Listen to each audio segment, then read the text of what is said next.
হে everyone, আসসালামু আলাইকুম। This is me Tanima. Welcome back to my new vlog. আজকে আমি ট্রাই করেছিলাম চট্টগ্রামের ঐতিহ্যবাহী কালাভুনা রান্নাটা, যেটা কিনা আমি রাঁধুনির রেডিমিক্স দিয়ে ট্রাই করেছিলাম। তো এইসব নিয়ে থাকছে আজকে ভিডিও।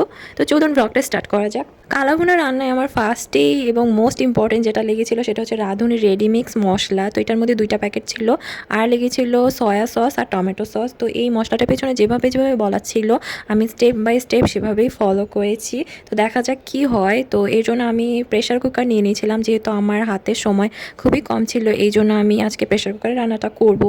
তো ফার্স্টে প্রেশার কুকারে আমি পেঁয়াজ বাটা দিয়ে দিয়েছিলাম 4 টেবিল চামচ, আর আদা রসুন বাটা 2 টেবিল চামচ করে দিয়েছিলাম, দিয়ে এটাকে ভালোভাবে ভেজে নিয়েছিলাম। আর এই রান্নাটা আমি সয়াবিন তেল দিয়ে করেছিলাম। তো সয়াবিন তেলও আমি আধা কাপের মতো দিয়েছিলাম, যেহেতু আজকে 2 কেজি মাংস রান্না করব। তো এটা 2 কেজি গরুর মাংস ছিল, আর এটা হচ্ছে সিনার মাংস আর এমনি সলিড মাংস মিক্সড করা ছিল, কারণ কালাভুনায় একটু চর্বি থাকলে খেতে মজা লাগবে, আর সলিড মাংসেরও দরকার আছে। তো এরপরে আমি একে একে সব মশলাগুলো দিয়ে দিলাম প্রেশার কুকারের মধ্যে। তারপরে এটাকে আমি ভালো করে কষিয়ে নেব। তো এখানে সয়া সস আমি 2 টেবিল চামচ আর টমেটো কেচাপ 1 কাপের মতো দিয়েছিলাম। আর এই টমেটো কেচাপটা হচ্ছে বাসায় বানানো টমেটো সস ছিল, তো ওইটাকেই আমি ইউজ করেছিলাম রান্নায়। তো এরপরে অনেকক্ষণ ধরে এটাকে কষিয়ে নিব, মানে প্রায় 5-10 মিনিটের মতো আমি এটাকে একদম ভাজা ভাজা করে নেব, তেলটা উপরে ওঠা পর্যন্ত ওয়েট করব। তো এই টক দইটা আসলে অপশনাল, আপনারা চাইলে দিতে পারেন, নাও দিতে পারেন। এইটা দিলে জানি না কি হবে, বাট আমি বাসায় যেহেতু ছিল তো ইউজ করে ফেললাম, বেশি দেইনি, 2 টেবিল চামচের মতো টক দই ইউজ করেছিলাম। তারপরে এটা অনেকক্ষণ কষাচ্ছিলাম। এরপরে আমি গরুর মাংসটা দিয়ে দিব। আর গরুর মাংসটা হচ্ছে দেওয়ার পরে অনেকক্ষণ ধরে কষাতে হবে, মানে আঁচটা একটু বাড়িয়ে দিয়ে হচ্ছে প্রায় আমি 15 থেকে 20 মিনিটের মতো এটাকে কষিয়ে নিচ্ছিলাম, কিছুক্ষণ ঢাকনা দিয়েও রেখেছিলাম। তো অনেক দিন ধরেই আমার হাজব্যান্ড বলছিল কালাভুনা রান্না করার জন্য, বাট আমি কখনো কালাভুনা রান্না করিনি, এই ফার্স্ট টাইম রান্না করেছিলাম। ফার্স্ট টাইম হিসেবে এটা খেতে ভালোই হয়েছিল, বাট সেকেন্ড টাইম যখন আবার করব তখন আরও কিছু জিনিস ফলো করতে হবে, যেটা এই ফার্স্ট টাইম রান্না করতে গিয়ে শিখেছি। আর প্রত্যেকবারই রান্না করার সময় আমি কিছু না কিছু শিখতে পারি। তো এইটাকে আমি হচ্ছে অনেকক্ষণ কষানোর পরে ঢাকনাটা দিয়ে আটকিয়ে প্রায় 25 মিনিটসের মতো রান্না করেছিলাম একদম হাই হিটে। অনেকগুলো হুইসেল দিয়েছিল, আমি কাউন্ট করিনি, টাইমটা দেখেছিলাম অনলি।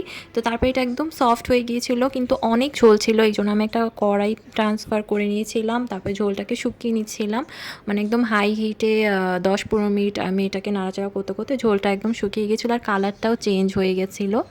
তো অরিজিনাল কালাভুনাটা একদম কালচে হয়ে যায়, ওটা আসলে অনেক তেল থাকে আর এত ঝোল থাকে না। তারপরে মানে একদম ফ্রাই প্যানের মধ্যে মেবি একটু ভাজলে পরে এটা কালো হয়ে যায়, বাট আমার হাতে একদমই টাইম ছিল না, এর জন্য আর এত কিছু করার সময় হয়নি। তারপর নেক্সট টাইম করলে ইনশাল্লাহ আরও ভালো করে ট্রাই করব, চেষ্টা করব করার।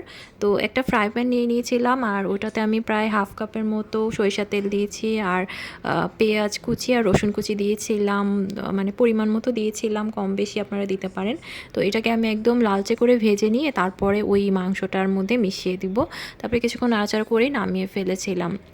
তো এইটা হচ্ছে খেতে মজাই হয়েছিল, মানে অনেক টেস্টি হয়েছিল, আর একটু স্পাইসি ছিল ওই মশলাটা, মানে কালাভুনার যে রাঁধুনি রেডিমিক্স মশলাটা ওটাতে কিন্তু বেশ ঝাল দেওয়া থাকে। তো এটাতে একদমই ঝাল অ্যাড করা যাবে না, অনলি লবণটাই অ্যাড করতে হবে। তো কোনো ঝাল বা হলুদ এগুলা কিছু ইউজ করার প্রয়োজন নেই, গরম মশলারও দরকার নেই। রাঁধুনি মশলা কিন্তু 2টা প্যাকেটে ছিল, তো আমি প্রথমেই বড় প্যাকেটটা ইউজ করেছিলাম মশলা কষানোর টাইমে, আর একদম নামানোর আগে হচ্ছে ছোট প্যাকেটটা ইউজ করেছিলাম। তো আমার ভিডিওটা আজকে এই পর্যন্তই ছিল। আমার ভিডিওটা যদি আপনাদের ভালো লেগে থাকে একটি লাইক করে দিবেন, আর কমেন্ট করে জানাবেন যে কেমন লেগেছে, আর অবশ্যই শেয়ার করে দিবেন। আর আমাকে ভালো লাগলে প্লিজ আমার চ্যানেলটিতে সাবস্ক্রাইব করে দিবেন। তো সবাই ভালো থাকবেন, দেখা হবে নেক্সট ভিডিওতে। আল্লাহ হাফেজ।